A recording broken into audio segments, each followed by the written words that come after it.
नमस्ते दोस्तों, मैं हूं एस्ट्रो सर्वेश। इस वीडियो में आपका स्वागत है। रोज़ दोस्तों मेरे पास क्लाइंट्स आते हैं जो एक सवाल करते हैं कि सर, हम अपनी कुंडली खुद कैसे पढ़ सकते हैं और खुद कैसे समझ सकते हैं। और एस्ट्रोलॉजी सिर्फ ज्योतिष लोगों के लिए नहीं होता है। एस्ट्रोलॉजी हर एक व्यक्ति सीख करके, एटलीस्ट बेसिक चीज़ें सीख करके, वो लोग अपने कुंडली को बेसिक अंडरस्टैंडिंग लेके आ सकते हैं। ऑब्वियसली एस्ट्रोलॉजी एक बहुत वास्ट सब्जेक्ट है, बहुत बड़ा सब्जेक्ट है। लोग 20 साल 30 साल भी इसके ऊपर स्टडी करते हैं, फिर भी पूरी एस्ट्रोलॉजी नहीं सीख पाते हैं। लेकिन एक बेसिक कॉन्सेप्ट आपको समझाने के लिए मैंने इस वीडियो को बनाया है। ठीक है, अगर आप बेसिक चीज़ें समझे तो आप अपनी खुद की जन्म कुंडली या अपने फैमिली मेंबर की जन्म कुंडली एक बेसिक लेवल तक आप अंडरस्टैंड कर पाते हैं। आज मैं आपको स्टेप बाय स्टेप तरीके से और सिंपल तरीके से समझाने वाला हूं कि आप अपनी कुंडली कैसे पढ़ना शुरू कर सकते हैं। दोस्तों, वीडियो शुरू करने से पहले मेरी रिक्वेस्ट है कि अगर आप एस्ट्रोलॉजी, न्यूमरोलॉजी और वास्तु में इंटरेस्ट रखते हैं तो एस्ट्रो सर्वेश चैनल को ज़रूर सब्सक्राइब कीजिए और इस वीडियो को ज़रूर लाइक कीजिए। तो दोस्तों, ये है हमारा एक स्टैंडर्ड कुंडली। ठीक है, अब इस तरीके से हमारे हाउसेस होते हैं हर एक कुंडली के अंदर। किसी भी कुंडली के अंदर, चाहे वो आपकी कुंडली हो, मेरी कुंडली हो, या इस धरती पे किसी भी मनुष्य की कुंडली हो, उसके कुंडली में 12 घर ही होते हैं। 12 से ज़्यादा या 12 से कम घर नहीं हो सकते। ठीक है, और हमेशा हर एक व्यक्ति के कुंडली में फर्स्ट हाउस जो होता है वो इस पोजीशन पे होता है। ठीक है, और जब कुंडली के हाउसेस गिने जाते हैं तो वो एंटी क्लॉकवाइज गिने जाते हैं। यानी अगर ये फर्स्ट हाउस हुआ तो ये सेकेंड हाउस होता है, ये थर्ड हो गया, ये फोर्थ हो गया।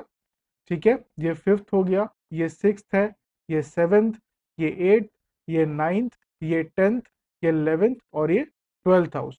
12 हाउस के बाद में फिर से फर्स्ट हाउस आता है। ठीक है, अब ये जो हाउसेस होते हैं ये हर एक के कुंडली में फिक्स्ड होते हैं। यानी मेरा फर्स्ट हाउस हमेशा यहाँ पे ही रहेगा और आपका फर्स्ट हाउस या किसी भी व्यक्ति का फर्स्ट हाउस इसी जगह पे रहेगा।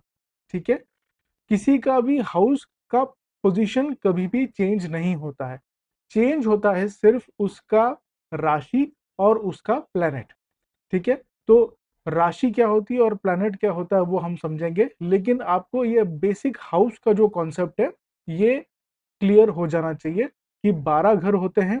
12 घर में से पहला घर यहाँ होता है, उसको हम एंटी क्लॉकवाइज देखते हैं। एंटी क्लॉकवाइज देखने के बाद यहाँ पे 12वां घर खत्म हो जाता है और फिर से फर्स्ट घर स्टार्ट हो जाता है। अब ये जो फर्स्ट घर होता है दोस्तों, इसको लग्न भी कहते हैं। ठीक है, हिंदी में इसको लग्न कहते हैं और इंग्लिश में इसे असेंडेंट भी कहते हैं। ठीक है, तो जब भी आप किसी का सुनते हो कि इस पर्टिकुलर व्यक्ति का जेमिनाई का लग्न है या मिथुन का लग्न है, इसका मतलब ये है कि मिथुन राशि उसके पहले घर में है। अगर किसी व्यक्ति का आप सुनते हो कि ये मेष लग्न की कुंडली है, इसका मतलब मेष यानी एरीज का जो साइन है वो उसके फर्स्ट हाउस में आया हुआ है। ठीक है, तो ये है बेसिक कॉन्सेप्ट हाउसेस का। आई होप कि आपको ये बेसिक कॉन्सेप्ट हाउसेस का समझ में आया होगा। ठीक है, तो जैसे हमने देखा कि ये फर्स्ट हाउस है, तो फर्स्ट हाउस क्या रिप्रेजेंट करता है? सेल्फ, बॉडी और हेल्थ को। यानी इसका मतलब यह है कि जो फर्स्ट हाउस है वो आपकी खुद की पर्सनालिटी, आपका माइंडसेट और आपका किस तरीके से ओवरऑल व्यू पॉइंट रहेगा इस पूरे जीवन को देखने का, इस पूरे दुनिया को देखने का, ये आपके फर्स्ट हाउस यानी लग्न घर या हम जिसे असेंडेंट कहते हैं उससे हमें समझ में आता है। तो यहाँ पे आप देख सकते हो कि the first house decides your behaviour, attitude, personality and outlook towards life. Okay, तो फर्स्ट हाउस बहुत इंपॉर्टेंट होता है किसी भी व्यक्ति के कुंडली के लिए। यहाँ से हम उस व्यक्ति की बहुत हद तक, ऑलमोस्ट 80% तक उस व्यक्ति का स्वभाव और उस व्यक्ति का दूसरों को देखने का नजरिया, खुद को देखने का नजरिया और इस दुनिया में बिहेव करने का जो नजरिया है वो हम समझ सकते हैं। ठीक है, अब हम चलते हैं सेकेंड हाउस में। सेकेंड हाउस जो होता है वो वेल्थ का होता है और स्पीच का होता है। इससे हमें क्या समझ में आता है? सेकेंड हाउस ये रिप्रेजेंट करता है कि ये व्यक्ति कहाँ से अपना इनकम कमाएगा। ठीक है, या इस व्यक्ति की फाइनेंशियल सिचुएशन कैसी होगी, क्या स्ट्रांग होगी या नहीं स्ट्रांग होगी। ठीक है, इस तरीके से हम सेकेंड हाउस से किसी भी व्यक्ति का फाइनेंस और उस व्यक्ति का स्पीच यानी बात करने का तरीका, क्या ये व्यक्ति बहुत हार्श बात करता है या पोलाइटली बात करता है, या कोई एक बात करने में बहुत सच बोलता है, झूठ बोलने में डरता है, या कोई व्यक्ति बातों को घुमा फिरा के बात करता है। ये सारी चीजें हम सेकेंड हाउस से समझते हैं। ठीक है, अब चलते हैं हम थर्ड हाउस पे। जो थर्ड हाउस होता है वो ब्रदर यानी एल्डर सिबलिंग, या फिर एल्डर अंकल्स, या कोई भी एल्डर व्यक्ति, मतलब पिताजी और माताजी को छोड़ के, फादर मदर को छोड़ के कोई भी एल्डर व्यक्ति उस व्यक्ति के जीवन में आता है, उस व्यक्ति के इन्फ्लुएंस को दिखाता है। तो ये क्या लिखा है यहाँ पे, third house represents Elder brother. इसके साथ साथ शॉर्ट ट्रैवल, यानी आप आपके प्रोफेशन में या आपके जीवन में कितना शॉर्ट ट्रैवल करोगे। फॉर एग्जांपल, अगर मैं मुंबई में रहता हूँ तो मुंबई में मैं कितना ज़्यादा शॉर्ट ट्रैवल करूंगा, या मुंबई टू पुणे या मुंबई टू नासिक में कितना शॉर्ट ट्रैवल कंसिस्टेंटली करूंगा या नहीं करूंगा, वो इस थर्ड हाउस से डिपेक्ट होता है। इसी तरीके से थर्ड हाउस से ये भी डिपेक्ट होता है कि इस व्यक्ति का जो जॉब होगा या सोर्स ऑफ इनकम होगा, जो सेकेंड हाउस से डिपेक्ट होता है, उसका लिंकेज थर्ड हाउस में होता है कि क्या इस व्यक्ति को अपने जॉब के लिए, बिजनेस के लिए बहुत ज्यादा डेली ट्रैवलिंग करने की जरूरत पड़ती है या नहीं पड़ सकती है, जिसको हम लोग कम्यूटिंग कहते हैं। ठीक है, इसके साथ साथ ये भी दिखाता है थर्ड हाउस कि ये व्यक्ति हार्ड वर्क कितना करेगा। क्या इसको इनकम कमाने के लिए बहुत ज्यादा हार्डवर्क करना पड़ेगा, या थोड़े बहुत हार्डवर्क से, थोड़े बहुत एफर्ट से ये व्यक्ति अच्छा खासा इनकम कर सकता है या नहीं कर सकता है। इसका जो पूरा अंडरस्टैंडिंग है हमें थर्ड हाउस से मिलता है। उसके बाद में आता है फोर्थ हाउस। ओके, तो हम फर्स्ट से आए सेकंड, सेकंड से थर्ड, थर्ड से फोर्थ आता है, तो फोर्थ यहाँ पे आता है, यहाँ पे नहीं आता है। ठीक है, तो फोर्थ हाउस किसको रिप्रेजेंट करता है, फोर्थ हाउस रिप्रेजेंट करता है उस व्यक्ति का अपने मदर के साथ कैसा रिलेशनशिप है, बचपन में कैसा था, जब ये व्यक्ति जवान हो गया उसके साथ इसका रिलेशनशिप कैसा है, और इस व्यक्ति की जब शादी हो जाएगी उसके बाद इस व्यक्ति का अपने मदर के साथ कैसा रिलेशनशिप है। ये तीनों स्टेज ऑफ लाइफ का जो डिपिक्शन है ये फोर्थ हाउस दिखाता है। इसके साथ साथ फोर्थ हाउस आपको ये भी दिखाता है कि आपके जीवन में क्या कंफर्ट्स आएंगे, क्या आपके जीवन में घर यानी प्रॉपर्टी आएगी या नहीं आएगी, और आपका जो व्हीकल है कि किस टाइप का व्हीकल आप ले सकते हैं, क्योंकि व्हीकल भी कंफर्ट डिपेंड करता है, व्हीकल भी एक तरीके से लग्जरी को डिपेंड करता है। तो ये सारी चीजें जो है ये फोर्थ हाउस हमें डिपेंड करती है। ठीक है, इसके साथ साथ जो नेटिव लैंड है, यानी इस व्यक्ति को अपने नेटिव से यानी गांव के घर का बेनिफिट मिलेगा कि गांव के घर का बेनिफिट नहीं मिलेगा, ये सारी चीजें जो है फोर्थ हाउस से हमें समझ में आती है। फिर हम चलते हैं फिफ्थ हाउस में, जहां पे इस व्यक्ति का जो बच्चे होंगे, जो चिल्ड्रन इस व्यक्ति का होगा, तो उस व्यक्ति के चिल्ड्रन के बारे में हम समझ सकते हैं। ठीक है, तो क्या इस व्यक्ति को बच्चे होने में ज़्यादा देर लग जाएगा, समय हो जाएगा, या इस व्यक्ति को बच्चे होने के लिए कुछ ज़्यादा समस्या आ सकती है, या आराम से ये व्यक्ति बच्चा इसका आ सकता है, या बच्चे इसके कैसे हेल्दी हो सकते हैं, नहीं हो सकते हैं, या बच्चों को जीवन में उनके लाइफ में क्या इश्यूज आ सकते हैं, उनके लाइफ कितनी अच्छी होगी, या उनको क्या चैलेंजेस आ सकते हैं। ये सारी चीज़ें जो है हम लोग फिफ्थ हाउस से देख सकते हैं। इसके साथ साथ फिफ्थ हाउस क्या रिप्रेजेंट करता है, बिकॉज ये चिल्ड्रन को रिप्रेजेंट करता है, तो कहीं ना कहीं ये लव लाइफ को भी रिप्रेजेंट करता है। तो इस व्यक्ति का लव लाइफ कैसे होगा, ये भी फिफ्थ हाउस से हम अंडरस्टैंडिंग ले सकते हैं, इसको रीड कर सकते हैं कि क्या इस व्यक्ति का लव हाउस अच्छा है, क्या इसको जीवन में लव मिलेगा नहीं मिलेगा, और मिलेगा तो क्या इसी व्यक्ति के साथ, जिस व्यक्ति के साथ इसका लव मैरिज होगा या नहीं होगा। ये सारी चीजें हम लोग फिफ्थ हाउस से और सेवेंथ हाउस से भी देखते हैं, लेकिन फिफ्थ हाउस भी इसके ऊपर काफी इम्पैक्ट डालता है। इसके साथ साथ जो पेट से रिलेटेड बीमारियां होती है, जो स्टमक रिलेटेड इश्यूज होते हैं, वो भी फिफ्थ हाउस से देखा जाता है। अनसर्टन जो गेन होते हैं, जैसे लॉटरी का गेन हो गया, या कोई ऐसा गेन आ गया कि आपने एक्सपेक्ट नहीं किया था लेकिन सडनली वो गेन आपको मिल गया, भले ही वो छोटा अमाउंट हो बड़ा अमाउंट हो, ऐसा गेन, अनएक्सपेक्टेड गेन मिलने का योग इस व्यक्ति के पास है या नहीं है, ये भी हम फिफ्थ हाउस से रीड कर सकते हैं। इसके साथ साथ जैसे अनएक्सपेक्टेड गेन में लॉटरी भी आता है, गैम्बलिंग भी आता है, स्टॉक मार्केट में कोई व्यक्ति सक्सेसफुल बन सकता है ट्रेडिंग में, इन्वेस्टिंग में, या नहीं बन सकता है, या इस व्यक्ति की स्टॉक मार्केट में जाने की पोटेंशियल है या नहीं है, ये सारी चीजें भी फिफ्थ हाउस से हम रीड कर सकते हैं। ठीक है। उसके साथ साथ फिफ्थ हाउस में और एक चीज होती है जो है एजुकेशन। इस व्यक्ति के एजुकेशन के ऊपर भी हम लोग एनालिसिस कर सकते हैं, रीड कर सकते हैं कि किस लेवल तक ये व्यक्ति एजुकेटेड हो सकता है, और एजुकेशन जो ये लोग ले रहे हैं क्या इसी फील्ड में वो लोग काम करेंगे, या एक एजुकेशन उसने किसी और लाइन में किया और काम किसी और लाइन में कर रहे हैं, ऐसा उनके साथ हो सकता है करियर में। ये सारी चीजें भी हम लोग फिफ्थ हाउस से रीड करते हैं। उसके बाद में आता है सिक्स्थ हाउस, जो कि है डिसीज का और वर्क प्लेस का। ठीक है। तो सिक्स्थ हाउस बेसिकली किसी भी व्यक्ति के हेल्थ को रिप्रेजेंट करता है।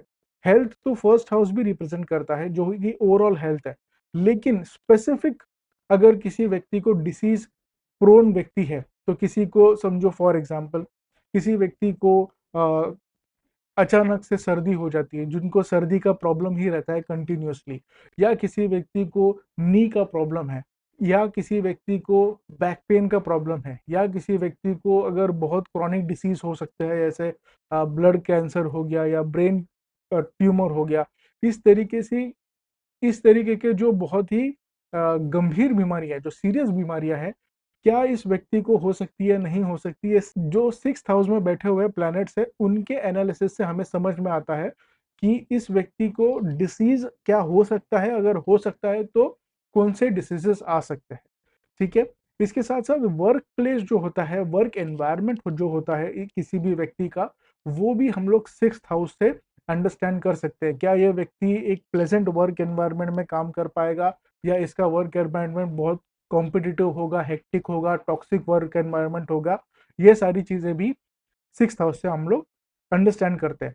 सिक्स्थ हाउस हमें यह भी बताता है कि क्या इस व्यक्ति को कभी जीवन में कोर्ट केस या लीगल मैटर्स का सामना करना पड़ सकता है, या इस तरीके का कोई भी लीगल सिचुएशन या लीगल प्रॉब्लम में ये व्यक्ति आ सकता है या नहीं आ सकता है। ये भी सिक्स्थ हाउस से हम रीड कर सकते हैं। ठीक है। और और एक चीज होता है कि फोर्थ हाउस से रिलेटेड ये सिक्स्थ हाउस भी होता है कि प्रॉपर्टी, अगर फोर्थ हाउस उस व्यक्ति का अच्छा नहीं है और फोर्थ हाउस में उस व्यक्ति ने प्रॉपर्टी लेने की कोशिश किया, प्रॉपर्टी से रिलेटेड कोई ट्रांजैक्शन किया, तो सिक्स्थ हाउस में प्रॉपर्टी से रिलेटेड कोई ना कोई लिटिगेशन या कोर्ट केस फेस करने का इस व्यक्ति को प्रॉब्लम आ सकता है। ठीक है। तो इसको फिर कैसे मिटिगेट करते हैं, क्या रेमेडी होती है, वो सब तो हम आगे एडवांस एस्ट्रोलॉजी में समझते हैं, लेकिन यहाँ यहाँ पे हम लोग सिर्फ बेसिक कॉन्सेप्ट को समझ रहे हैं।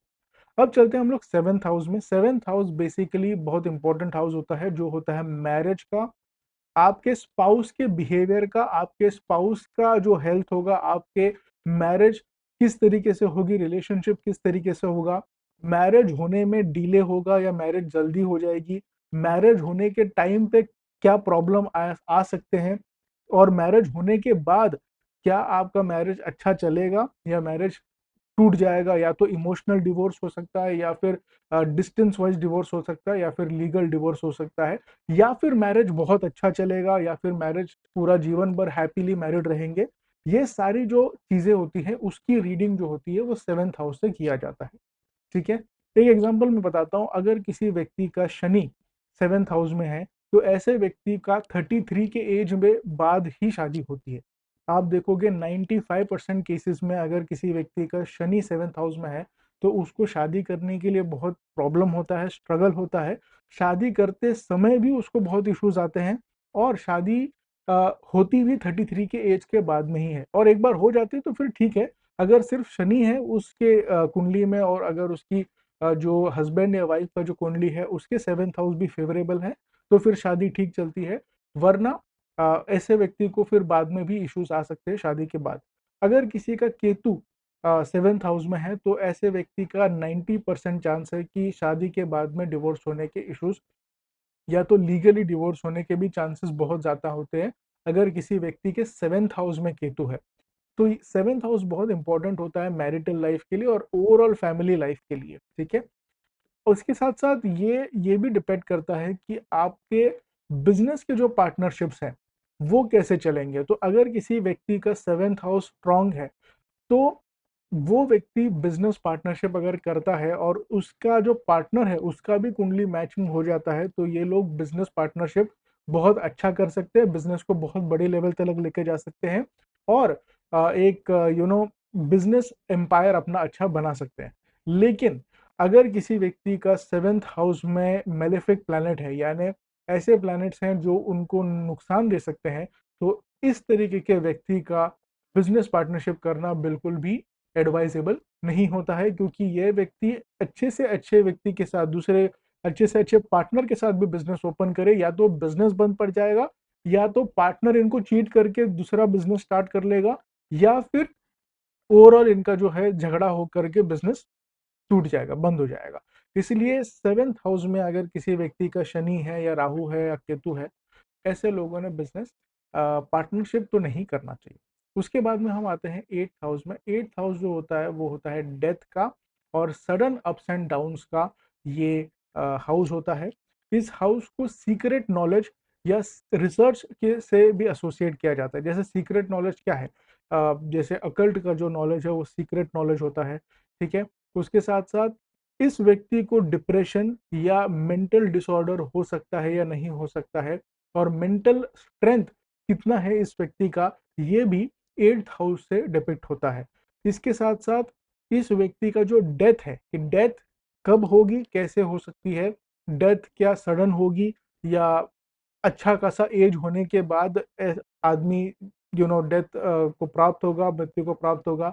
ये सारी चीजें जो है ये भी एट्थ हाउस से देखी जाती हैं। और जैसे मैंने बताया कि जो पूरा टॉपिक है एस्ट्रोलॉजी वगैरह का, ये सीक्रेट नॉलेज और सीक्रेट रिसर्च के अंदर आता है, तो ये चीज भी एट्थ हाउस में दिखाई जाती है कि क्या व्यक्ति अच्छा एस्ट्रोलॉजर बन सकता है या नहीं बन सकता, ये एट्थ हाउस भी काफी लेवल तक बता सकता है। फॉर एग्जाम्पल, अगर किसी व्यक्ति का एट्थ हाउस में राहु है तो वो व्यक्ति काफी अच्छा एस्ट्रोलॉजर बन सकता है, ऐसा बताया गया है, ठीक है। अब चलते हैं नाइन्थ हाउस में। नाइन्थ हाउस जो होता है वो आपके फॉर्चून यानी आपका जो लक है जीवन में, उसके ऊपर होता है। यानी बहुत सारे लोग बहुत मेहनत करते हैं अपने जीवन में, लेकिन कुछ लोग ऐसे होते हैं जो लोग थोड़ा सा एफर्ट डाल के कहीं ना कहीं से उनको हेल्प मिल जाती है, डिवाइन ब्लेसिंग मिल जाता है, या सिचुएशन इस तरीके से फेवरेबल उनकी हो जाती है कि उनका काम हो जाता है, और एक अटेम्प्ट में बहुत सारी उनकी चीजें हो जाती हैं। और बाकी ऐसे भी लोग हैं दुनिया में जो लोग दो अटेम्प्ट, तीन अटेम्प्ट करने के बाद फिर तो कैसे वैसे उनका काम होता है। एक सिंपल मैं आपको एग्जांपल दूंगा, जैसे कि अगर आपको कोई भी एप्लीकेशन करना है, फॉर एग्जांपल आपको कोई कंपनी ओपनिंग का एप्लीकेशन करना है, एक सिंपल रैंडम एग्जांपल ले रहा हूँ, और अगर किसी व्यक्ति का नाइन्थ हाउस अच्छा है, ठीक है, और नाइन्थ हाउस अच्छा पॉजिटिव वाला जो व्यक्ति है वो जाके एप्लीकेशन करता है, तो उसका एक दिन में काम हो जाता है, ठीक है, उसका कोई प्रॉब्लम नहीं आता है, पेपर वर्क में कुछ इशू नहीं आता है। अगर किसी व्यक्ति का नाइन्थ हाउस वीक है और उसका लक फैक्टर या फॉर्चून फैक्टर कम है, तो उसी काम को करने के लिए उस व्यक्ति को 3 से 4 चक्कर मारने पड़ेंगे, उसके बाद में भी झंझट करने के बाद फिर उसका काम होगा, ठीक है। तो ये होता है लक फैक्टर, और ये जो लक फैक्टर है, फॉर्चून फैक्टर है, हमारे जीवन के सारे एस्पेक्ट्स में उसको हम रोल प्ले करता है, ठीक है। तो ये सारी चीजें जो है ये नाइन्थ हाउस से बताया जाता है। इसके साथ साथ रिलीजन, यानी आप कितने रिलीजियस हो गए, आप कितने स्पिरिचुअली इंक्लाइंड हो गए, ये सारी चीजें भी नाइन्थ हाउस से बताई जाती है। ट्रैवल अब्रॉड यानी अब्रॉड सेटलमेंट का तो हाउस ट्वेल्थ होता है, जो अभी मैं आपको एक्सप्लेन करूंगा, लेकिन अब्रॉड आप ट्रैवल करोगे या नहीं करोगे, ये चीज भी नाइन्थ हाउस से बताई जाती है, ठीक है। अब चलते हैं हम लोग टेंथ हाउस पे। टेंथ हाउस बताते हैं आपका प्रोफेशन और आपके फादर।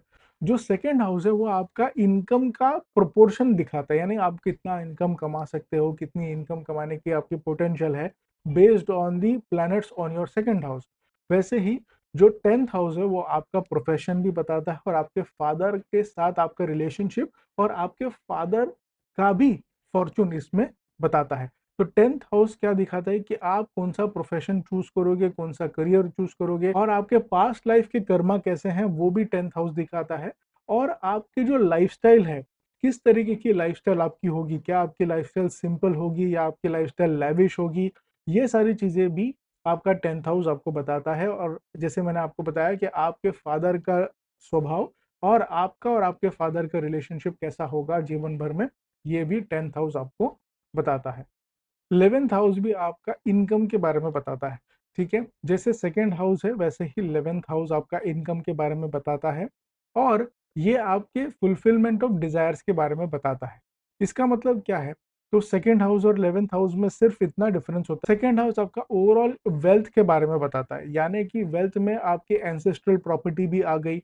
अगर आपने अच्छी घर में शादी किया है तो उस घर से आपको मिलने वाला जो बेनिफिट है वो भी सेकेंड हाउस बताता है।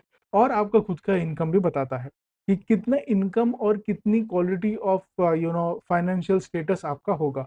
11th हाउस डायरेक्टली आपका सोर्स ऑफ इनकम, बिकॉज ये 10th हाउस के बाद में आया है, तो आपके प्रोफेशन का जो इम्पैक्ट है वो भी 11th हाउस में डिपेक्ट होता है कि डायरेक्टली आपके प्रोफेशन के थ्रू, आपकी मेहनत के थ्रू आप कितना कमाएंगे, और उसके बेसिस पे आपका लाइफस्टाइल कैसा होगा, लैविश होगा, सिंपल होगा, या किस तरीके से। इसके साथ साथ ये आपके एल्डर ब्रदर और सिस्टर के बारे में भी बताता है। आप अगर कोई भी एक्टिविटी कर रहे हैं, जैसे आपने कोई इन्वेस्टमेंट किया रियल एस्टेट वगैरह में या कोई भी जगह पे, तो आप प्रॉफिट कितना कमा सकते हैं, और आपका इन्वेस्टमेंट करने का जो नैक होता है वो भी आपको 11th हाउस से दिखता है। इसके साथ साथ जो स्मॉल डिसीजेज होते हैं, जैसे कि आपको बुखार आ गया, खांसी आ गई, ये सारी चीजें अगर आप उसके लिए प्रोन हो या आप उससे इम्यून हो, ये सारी चीजें 11th हाउस से दिखाता है। और आपके जो हायर गोल्स है जीवन में, जैसे आपको 3 BHK घर लेना है, 5 BHK घर लेना है, या आपको BMW मर्सिडीज गाड़ी लेनी है, इस तरीके जो बड़े बड़े गोल्स होते हैं जीवन के, ये सारे जो गोल्स हैं आपको 11th हाउस से दिखते हैं। अब चलते हैं 12th हाउस पे। 12th हाउस होता है आपके एक्सपेंसेस का और आपके लॉसेस का, और ये फॉरेन सेटलमेंट का भी घर माना जाता है। ठीक है, यानी आपके जीवन में किस चीज पे सबसे ज्यादा आप खर्चा करेंगे, किस चीज में आपका सबसे ज्यादा एक्सपेंसेस होगा, ये आपका 12th हाउस बताएगा। इसके साथ साथ हर एक व्यक्ति को जीवन में कभी ना कुछ फाइनेंशियल लॉस झेलना पड़ता ही है। ठीक है, फाइनेंशियल लॉस का मतलब क्या है कि ना चाहते हुए भी उसका पैसा उसके हाथ से चला गया, उसको ही हम लोग लॉस कहते हैं। ठीक है, और एक्सपेंस क्या है कि हम खुद से खर्चा कर रहे हैं। ठीक है, और 12th हाउस जो है ये आपका हॉस्पिटल का विजिट भी दिखाता है कि आप कितनी बार हॉस्पिटल जाओगे, या फिर आपके फैमिली मेंबर्स कितनी बार हॉस्पिटल जाएंगे, और उससे रिलेटेड आपके कितने एक्सपेंसेस होंगे ये भी बताता है। 12th हाउस लोनलीनेस का भी घर होता है। तो क्या आपको जीवन में लोनलीनेस फील होगा, आपको आपके फैमिली मेंबर्स का, आपके फ्रेंड्स वगैरह का सपोर्ट मिलेगा या नहीं मिलेगा, ये सारी चीजें भी 12th हाउस से दिखता है। 12th हाउस आपके पनिशमेंट का भी घर होता है। तो अगर किसी व्यक्ति के जीवन में जेल जाने का अगर कुछ योग है, तो वो भी 12th हाउस में दिख जाता है।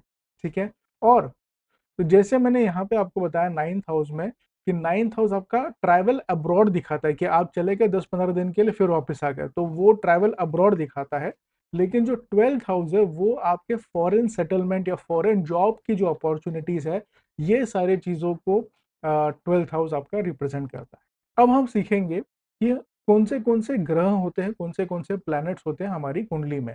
तो टोटल हमारी कुंडली में प्लैनेट में, वैदिक एस्ट्रोलॉजी में 9 ग्रह होते हैं, 9 प्लैनेट्स। सबसे पहला होता है सन, जिसे हम लोग संस्कृत में सूर्य कहते हैं। दूसरा होता है मून, जिसे हम लोग चंद्र कहते हैं। तीसरा होता है मार्स, जो मंगल कहा जाता है।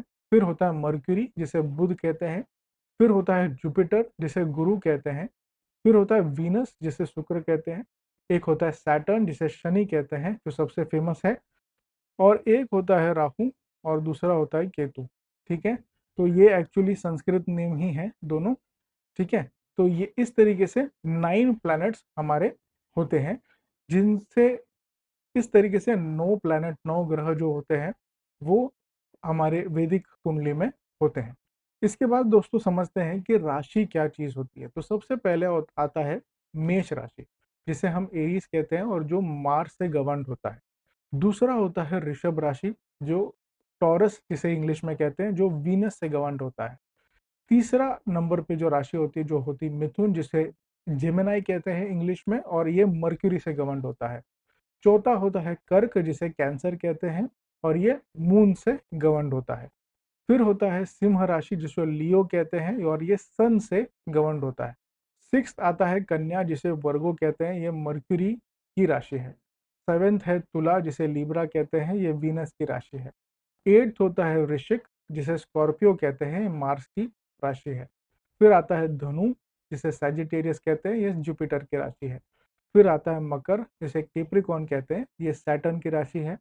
11th पे कुंभ आता है, जो एक्वेरियस बोलते हैं जिसे, जो सैटर्न की राशि है फिर से। और लास्ट में आता है मीन राशि यानी पाइसेस, जो जुपिटर की राशि होती है। तो हर एक की कुंडली में हमें इन 12 राशियों में से कोई एक राशि हमारी होती है। 9 ग्रह होते हैं, 12 राशियां होती हैं। 9 के 9 ग्रह हमारी कुंडली में, हर एक की कुंडली में होते हैं। हमारी सबकी कुंडली में सिर्फ एक ही राशि होती है। अब मैं आपको एक एग्जाम्पल बताऊंगा ताकि आपको एक थोड़ा और क्लैरिटी मिले। तो जैसे मैंने आपको बताया कि हर एक की कुंडली में 12 घर होते हैं, ठीक है। अब ये जो चार्ट है, इस चार्ट के फॉर्मेट को कहते हैं लग्न चार्ट। तो इस पर्टिकुलर कुंडली में आप देख सकते हो कि जो लग्न का घर है, जो फर्स्ट हाउस है, इसमें 3 नंबर लिखा है। और 3 नंबर होता है हमारा, आप यहाँ पे देख सकते हो, मिथुन यानी जेमिनाई, ठीक है।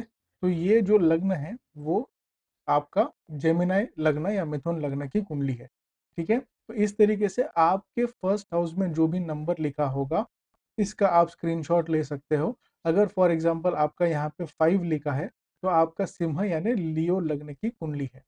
अब आपको समझना है कि आपकी राशि कौन सी है।